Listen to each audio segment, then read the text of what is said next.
Hello students, high speed classes में आपका स्वागत है। जैसा कि आपको पता है, कोरोना वायरस के चक्कर में पूरा भारत लॉकडाउन में है और कोचिंग्स और स्कूल सारे बंद हैं। इसीलिए मैं आपके लिए लेकर आया हूँ ऑनलाइन कोर्स, बिल्कुल फ्री है। इस कोर्स को ज्वाइन करने के लिए आपको किसी भी प्रकार का कोई पैसा खर्च नहीं करना है। मेरा यूट्यूब चैनल है हाई स्पीड क्लासेस, आपको उसे सब्सक्राइब करना है और मुझसे जुड़ना है। आज मैं स्टार्ट करने वाला हूँ EMI मीन्स है इलेक्ट्रोमैग्नेटिक इंडक्शन। ये 12th का जो चैप्टर है, 9th चैप्टर है अगर देखा जाए तो, आई थिंक NCERT या राजस्थान बोर्ड के हिसाब से, ठीक है ना। इलेक्ट्रोमैग्नेटिक इंडक्शन होता क्या है, इस पर अपन चर्चा करेंगे और बहुत सारे टॉपिक्स हैं इस चैप्टर में, तो वन बाई वन हम उनको सबको डिस्कस करेंगे और अपना पूरा फोकस रहेगा न्यूमेरिकल पे, क्योंकि न्यूमेरिकल बहुत ज़्यादा आते हैं। न्यूमेरिकल बहुत ज़्यादा इम्पोर्टेंट है, नीट के लिए है, IIT जी मेंस के लिए है। तो अच्छे स्टैंडर्ड के न्यूमेरिकल मैं आपको बताने वाला हूँ इस वीडियो लेक्चर में, और धीरे धीरे पार्ट 1 पार्ट 2 ऐसे करके सारे पार्ट्स को कंप्लीट करा के मैं आपको एक ये चैप्टर कंप्लीट कराऊंगा, ठीक है ना। और इसके बाद धीरे धीरे सारे चैप्टर्स कंप्लीट कराऊंगा और 1 से लेके 7 शुरुआत के 7 चैप्टर हैं, वो सारे मैंने अपने यूट्यूब चैनल पे अपलोड कर रखे हैं। इलेक्ट्रिक फील्ड है और गाउसेस लॉ है, कैपेसिटर है और इलेक्ट्रिक पोटेंशियल है, करंट इलेक्ट्रिसिटी है, कई सारे चैप्टर्स हैं जो मैंने आपके अपने यूट्यूब चैनल पे मैंने अपलोड कर रखे हैं। आप चाहो तो उनको देख सकते हो और कमेंट में बताते रहना। अगर वीडियो अच्छा लगा करे ना तो आप इसको लाइक कर दिया करो, ज़्यादा से ज़्यादा शेयर किया करो, ठीक है ना। तो चलिए शुरुआत करते हैं आज के इस लेक्चर की। और शुरुआत करने से पहले मैं आपसे रिक्वेस्ट करूंगा, अगर अभी तक आपने मेरा यूट्यूब चैनल सब्सक्राइब नहीं किया है तो please subscribe my YouTube channel and press the bell icon for more updates. अब इसमें देखो, EMI है क्या, इलेक्ट्रोमैग्नेटिक इंडक्शन। इसका फुल फॉर्म क्या है, इलेक्ट्रोमैग्नेटिक इंडक्शन। इलेक्ट्रोमैग्नेटिक इंडक्शन है क्या, वो हम बात करेंगे। सपोज दैट कोई कॉइल है, अब यहाँ देखो ये कॉइल है, ठीक है ना, सर्कुलर हो, कैसी भी कॉइल हो, इसको अगर हम इस कॉइल को किसी चेंजिंग मैग्नेटिक फील्ड में रखें, ऐसा मैग्नेटिक फील्ड हो जो चेंज हो रहा हो, वेरिएबल मैग्नेटिक फील्ड हो, ठीक है ना, अगर उसमें हम इसको रख देंगे तो इसमें एक EMF इंड्यूस होगा, EMF, ठीक है ना। ये EMF क्या है, इलेक्ट्रोमोटिव फोर्स। EMF के बारे में मैं आपको करंट इलेक्ट्रिसिटी के चैप्टर में पढ़ा चुका हूँ, वहाँ आप जाके थोड़ी सी इसकी डेफिनेशन पढ़ लेना, EMF होता क्या है, ठीक है ना। ये सेल के लिए हमने आपको बताया था कि 2 इलेक्ट्रोड्स होते हैं ना, उनके बिटवीन जो पोटेंशियल डिफरेंस होता है वो EMF होता है, ठीक है ना। EMF इलेक्ट्रोमोटिव फोर्स, ये कोई फोर्स नहीं है, ये एक एक्चुअली ये पोटेंशियल डिफरेंस होता है। क्या होता है ये, पोटेंशियल डिफरेंस, ठीक है ना। तो जब हम किसी कॉइल को चेंजिंग मैग्नेटिक फील्ड में प्लेस करते हैं, रखते हैं, तो उस कॉइल में EMF इंड्यूस हो जाता है। क्या इंड्यूस हो जाता है, EMF, ठीक है ना। EMF एक तरह से आप मान सकते हो कि वोल्टेज है, वोल्टेज या पोटेंशियल डिफरेंस, कुछ भी मान सकते हो। जो आपको पता है पोटेंशियल डिफरेंस का काम क्या होता है, चार्जेस को फ्लो करने में काम आता है। चार्जेस फ्लो होते हैं तो करंट बनता है, वही सिस्टम है, ठीक है ना। तो अगर हम इस कॉइल को क्लोज कर दें, क्लोज मीन्स इसको ऐसे बंद कर दें, तो इसमें करंट भी इंड्यूस होगा, तो जो इलेक्ट्रोमोटिव फोर्स और जो करंट इंड्यूस हो रहा है उसको हम बोलते हैं इंड्यूस EMF या इंड्यूस इलेक्ट्रोमोटिव फोर्स, और करंट को बोलते हैं इंड्यूस करंट, ठीक है ना। और करंट तभी पॉसिबल है जब हम कॉइल को क्या करेंगे, क्लोज करेंगे। अब इसमें देखो छोटा सा मैं और थोड़ा सा क्लियर करता हूँ। सपोज दैट यहाँ कोई मैग्नेट है, क्या है यहाँ पे, ये मैग्नेट है, ये नॉर्थ पोल और ये साउथ पोल। अगर हम इसको मूव कराएं, क्या कराएं, मूव कराएं, तो मूव कराओगे तो आपको पता ही है कि भाई नॉर्थ पोल से जो है ना मैग्नेटिक फील्ड लाइंस जो है ना निकलती हैं ऐसे। तो जैसे जैसे आप इसको पास लाओगे ना, तो यहाँ मैग्नेटिक फील्ड इंटेंसिटी इंक्रीज होगी। मैग्नेटिक फील्ड इंटेंसिटी इंक्रीज होगी मीन्स क्या हुआ कि मैग्नेटिक फील्ड बढ़ रहा है, मतलब चेंज हो रहा है। तो इस कॉइल में EMF डेवलप हो जाएगा, उसको हम बोलते हैं इंड्यूस EMF। और अगर ये क्लोज है तो इसमें करंट भी फ्लो होगा। करंट कैसे पता चला, जब हम इसमें एक गैल्वेनोमीटर ऐड कर देंगे। क्या ऐड कर देंगे, गैल्वेनोमीटर, ठीक है ना। तो गैल्वेनोमीटर आपने पढ़ा होगा, मैंने पढ़ाया भी है, शायद नहीं पढ़ाया, पढ़ा देंगे आपको 7th चैप्टर में, मैंने आपको लास्ट तक छोड़ रखा है 7th चैप्टर, उसमें 1-2 लेक्चर बच रहे हैं, वो मैं आपको पढ़ा दूंगा, ठीक है ना। गैल्वेनोमीटर क्या है आपने सुना तो होगा ही, पता है आपको। गैल्वेनोमीटर जो है ना एक छोटा सा डिवाइस होता है, लैब में आपने देखा होगा, वो करंट को डिटेक्ट करने में काम आता है और स्मॉल करंट को मेजरमेंट भी कर लेता है, मिली एम्पियर माइक्रो एम्पियर के करंट्स को मेजरमेंट भी कर लेता है, ठीक है ना। तो जैसे ही इस गैल्वेनोमीटर में करंट पहुंचता है ना, तो इसकी जो नीडल है ना वो डिफ्लेक्ट होती है, नीडल डिफ्लेक्ट होगी तो हमें पता चल जाएगा कि हाँ इस सर्किट में करंट फ्लो हो रहा है, ठीक है ना। तो इसे ऐसे पता चला, और यही एक जरिया है इलेक्ट्रिसिटी बनाने का, जो अपने घरों में एसी आ रही है ना, इलेक्ट्रिक करंट जो आ रहा है, अल्टरनेटिंग करंट एसी, ठीक है ना, वो आगे इसी चैप्टर में अपन पढ़ने वाले हैं कि हम कैसे अल्टरनेटिंग करंट बनाते हैं, ठीक है ना। तो इलेक्ट्रोमैग्नेटिक इंडक्शन क्या हो गया, the phenomenon of generating current EMF by changing magnetic field is called electromagnetic induction. Okay, ये इलेक्ट्रोमैग्नेटिक क्या है, इंडक्शन है। और ये डेफिनीशन, ये तो बहुत छोटा सा पार्ट है, मैं आपको बहुत आगे अच्छे लेवल से इसके एग्जांपल्स वगैरह कुछ कराऊंगा। इसको जल्दी से वीडियो को पॉज करके इसको जल्दी से नोट कर लो। ओके, अभी देखो ये 2 पॉइंट और हैं, ठीक है ना। इन 2 पॉइंट्स को, हाँ एक पॉइंट्स हम बता ही चुका हूँ, एक पॉइंट्स मैंने बता ही दिया है। अब ये भी क्या बताया था, अगर कोई भी कॉइल है, अगर वो क्लोज पाथ पे है तो उसमें करंट भी इंड्यूस होता है, ये सेकंड पॉइंट है। फर्स्ट पॉइंट ये है, हमने यहाँ लिखाया था कि the phenomenon of generating current and EMF by changing magnetic field is called electromagnetic induction. यहाँ हमने केवल मैग्नेटिक फील्ड को ही चेंज किया है, बट कई सारी ऐसी चीज़ें हैं जिनको चेंज करने से हम इंड्यूस्ड EMF और करंट को प्राप्त कर सकते हैं, बना सकते हैं, पता कर सकते हैं। तो वो क्या क्या चीज़ें थी, कॉइल का एरिया चेंज करो और उसके मैग्नेटिक फील्ड और उसके प्लेन के बिटवीन का एंगल चेंज करो, तो भी उसमें EMF इंड्यूस हो रहा था। तो इसमें चेंजिंग मैग्नेटिक फील्ड की जगह एक और अच्छा सा टर्म यूज करना चाहें ना, तो हम यूज कर सकते हैं मैग्नेटिक फ्लक्स। मैग्नेटिक फ्लक्स क्या है, अब इसमें मैं आपको आगे मैग्नेटिक फ्लक्स बताऊंगा। मैग्नेटिक फ्लक्स वैसा ही है जैसा आपने सेकंड चैप्टर में इलेक्ट्रिक फ्लक्स पढ़ा था, ठीक है ना। इलेक्ट्रिक फ्लक्स में हम इलेक्ट्रिक फील्ड यूज़ करते थे, और यहाँ मैग्नेटिक फ्लक्स में हम मैग्नेटिक फील्ड यूज़ करेंगे। दोनों सेम फॉर्मूले हैं, बस वहाँ पे इलेक्ट्रिक फील्ड था और यहाँ पे मैग्नेटिक फील्ड होगा। ओके, अब इसमें देखो, the basic cause of induce EMF, EMF के इंड्यूस होने का बेसिक कॉज क्या है, in change of magnetic flux linked with a circuit. उस सर्किट से जो मैग्नेटिक फ्लक्स चेंज हो रहा है उसकी वजह से EMF इंड्यूस हो रहा है, ठीक है ना। If the conductor is in the form of a closed circuit, A current flows in the circuit, this is called induced current. Okay, अगर कोई सर्किट है ना वो क्लोज पाथ पे है तो उसमें करंट भी इंड्यूस होगा। ये तो 12th के बच्चे हैं, उनकी थ्योरी की थोड़ी बहुत ज़रूरत पड़ती है, बाकी थ्योरी की जरूरत नहीं, मैं आपको बहुत ज़्यादा प्रैक्टिस कराने वाला हूँ। इसको चाहो तो जल्दी से नोट करो, वीडियो को पॉज करके। अब चलते हैं अपन थोड़ा मैग्नेटिक फ्लक्स की तरफ चलते हैं। ओके, नोट करो इसको जल्दी से। अब इसमें आप आगे बात करते हैं मैग्नेटिक फ्लक्स की, ठीक है ना। मैग्नेटिक फ्लक्स क्या है, सपोज दैट ये कोई एरिया है और यहाँ से मैग्नेटिक फील्ड लाइन पास हो रही है, ये मैग्नेटिक फील्ड लाइन पास होंगी यहाँ से,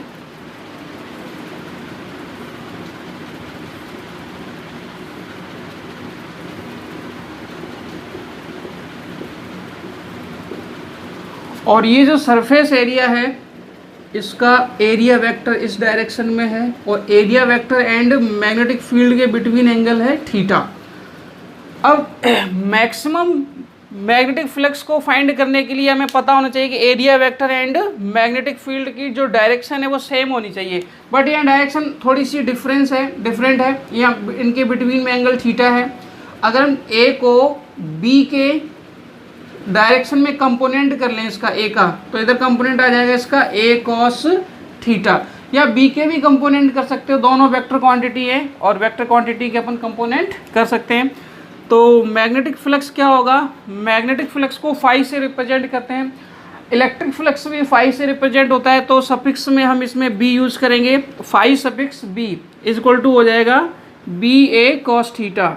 ये बी मैग्नेटिक फील्ड हो गया, ए एरिया हो गया, कॉस थीटा। कॉस थीटा में थीटा क्या है? Angle between B vector and A vector. याद रखना ए वेक्टर जो है ना सरफेस पे हमने आपको बताया था जब इलेक्ट्रिक फ्लक्स पढ़ाया था, उसमें हमने आपको एरिया वेक्टर बताया है। एरिया वेक्टर में जो ए की जो डायरेक्शन होती है वो perpendicular to the surface. Open पृष्ठ के लिए, ओपन सरफेस के लिए कैसी डायरेक्शन होगी एरिया वेक्टर की? Perpendicular to the surface. Okay, तो ये जो एरिया वेक्टर है ये इसके अब आपको पता ही है कि ये ऐसे रखा है सरफेस, तो इसकी एरिया वेक्टर की डायरेक्शन इधर होगी। अब इधर तो हम बोर्ड पे नहीं रिप्रेजेंट कर सकते ना, तो इसको हमने थोड़ा सा ऐसे रिप्रेजेंट किया है। तो ए कॉस थीटा इंटू बी का जो मल्टीप्लाई होगा वो होगा आपका क्या? Magnetic flux. अब यहाँ देखो इंड्यूस्ड ईएमएफ जो है ना, इंड्यूस्ड ईएमएफ कब डेवलप हो रहा है? जब फाई चेंज हो रहा है। फाई क्या है? Magnetic flux.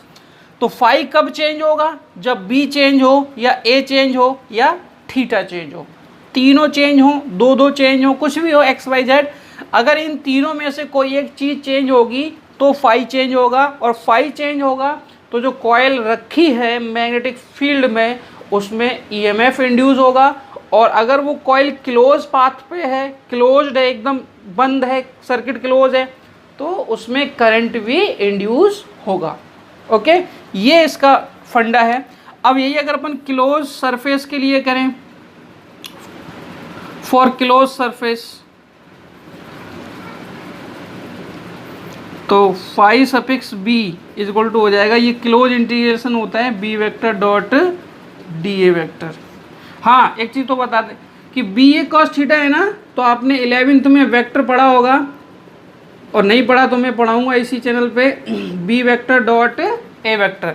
ए बी कॉस थीटा आपने ये फॉर्मूला होता है A vector dot B vector का होता है ए बी कॉस थीटा, ठीक है ना। तो वैसे यहाँ बी ए कॉस थीटा है ना, तो हम इसको क्या लिख सकते हैं? B vector dot A vector, ऐसे।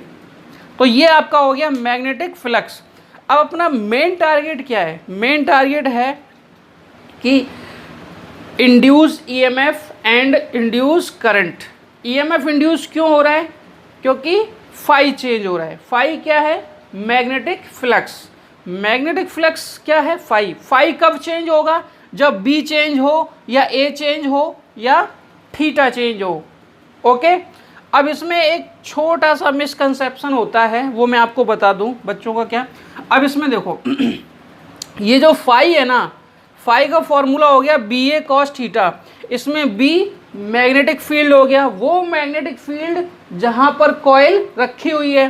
ए एरिया और थीटा हो गया angle between area vector and B vector. ये एरिया है, बट किसका एरिया है?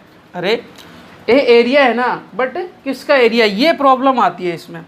तो ये वो मोस्टली बच्चे क्या करते हैं, वो जो लूप हमने यूज़ कर रखी है ना, जो कॉइल यूज़ कर रखा है, उसका एरिया बता लेते हैं। वो उसका एरिया नहीं होता, ये वो एरिया है जितने में मैग्नेटिक फील्ड प्रेजेंट होती है, उपस्थित होती है। सपोज दैट मैग्नेटिक फील्ड जो है ना, हमने ये क्रॉस से रिप्रेजेंट की है। क्रॉस का मीन क्या हुआ?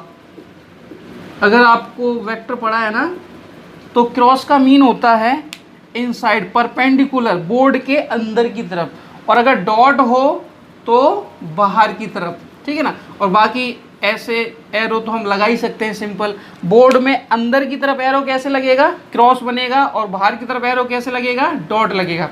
अगर हम यहाँ क्रॉस से बी वेक्टर को रिप्रेजेंट कर रहे हैं, ये मैग्नेटिक फील्ड है, अगर हम क्रॉस से बी वेक्टर को रिप्रेजेंट कर रहे हैं ना, तो इसका मीन है मैग्नेटिक फील्ड अंदर की तरफ है, ठीक है ना। अब यहाँ देखो ये हमने एक कॉइल बनाई, सर्कुलर कॉइल है, ठीक है ना, क्लोज है। अब इसमें देखो इस कॉइल का आधा पार्ट ही मैग्नेटिक फील्ड में प्रेजेंट है, आधा पार्ट मैग्नेटिक फील्ड में प्रेजेंट नहीं है। तो अब इसकी रेडियस अगर अपन स्मॉल आर लेड करें तो इस कॉइल का एरिया क्या होगा? आपने 9th 10th में पढ़ा होगा, सर्कुलर कॉइल का एरिया क्या होगा? पाई are square.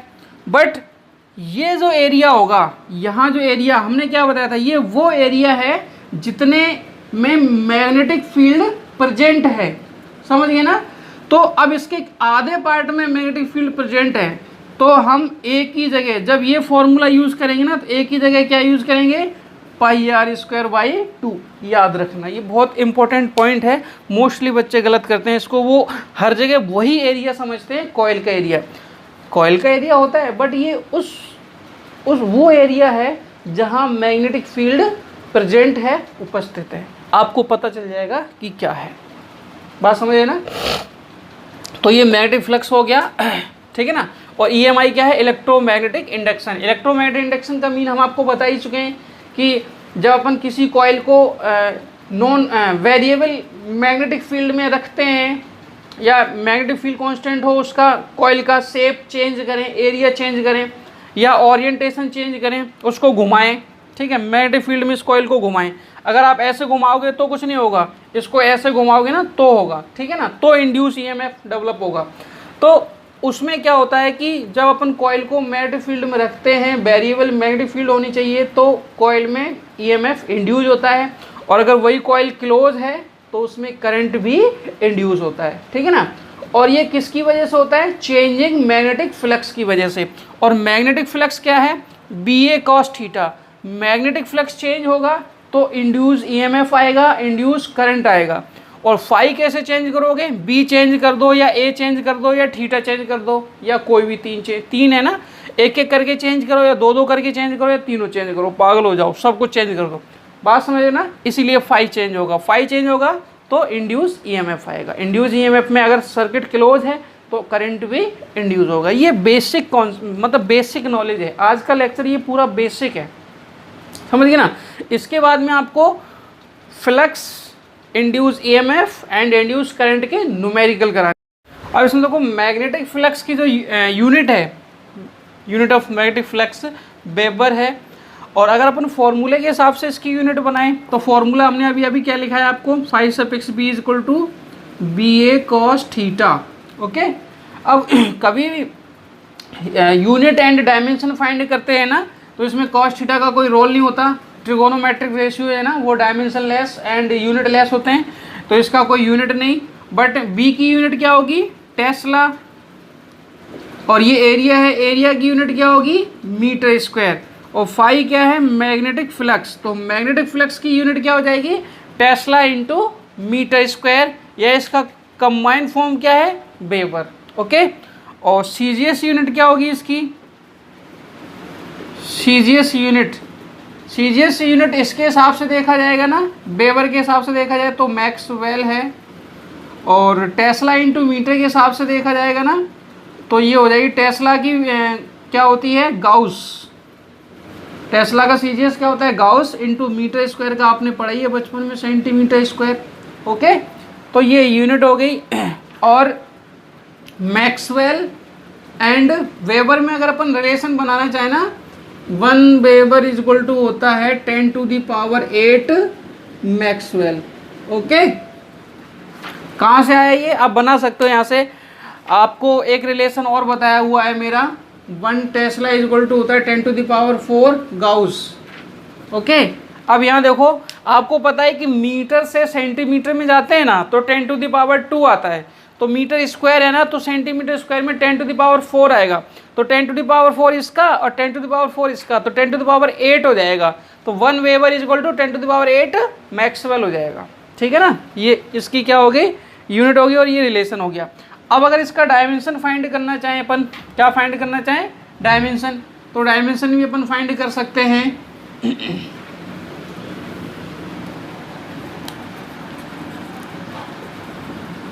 Dimensional formula,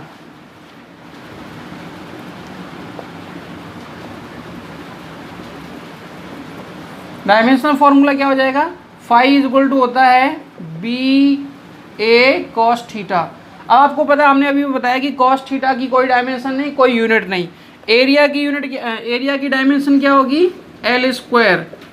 B की डायमेंशन कैसी होगी, अगर मान लो B की डायमेंशन आप भूल जाओ, तो हमने इससे पहले कुछ वीडियो लेक्चर्स अपलोड कर रखे हैं 7th चैप्टर में, वहाँ मैग्नेटिक फील्ड आपको बताया हुआ है। उसमें हमने एक फॉर्मूला पढ़ाया था आपको, F = ILB sin theta, F = ILB sine theta, ये फॉर्मूला हमने आपको बताया हुआ है, ठीक है ना। अब इसमें साइन थीटा का कोई डायमेंशन नहीं, b की डायमेंशन फाइंड करनी है ना, तो b इक्वल टू हो जाएगा F/IL। तो हम इसके प्लेस पे क्या रख सकते हैं, F/IL। F की क्या होगी, F फोर्स है, MLT-2, ये फोर्स की हो गई, I की A और L की L, तो ये L कैंसिल आउट हो जाएगा, तो फिर ये बचेगा आपका MT-2 A-1। तो इसको कंबाइन करोगे ML² T-2 A-1, ये मैग्नेटिक फ्लक्स की क्या हो जाएगी, डायमेंशनल फॉर्मूला, ठीक है ना। तो इसको नोट कर लो जल्दी से। फिर इसके बाद अपन न्यूमेरिकल करेंगे अगले लेक्चर में, अगले पार्ट में, अगले वीडियो में हम आपको इसके न्यूमेरिकल बताने वाले। न्यूमेरिकल अपनी स्टार्टिंग में बेसिक न्यूमेरिकल करेंगे मैग्नेटिक फ्लक्स के और इंड्यूस EMF के और इंड्यूस करंट के। उससे पहले मैं आपको 1-2 लॉ और बताऊंगा, फिर करेंगे, ठीक है ना। इसको नोट करो जल्दी से।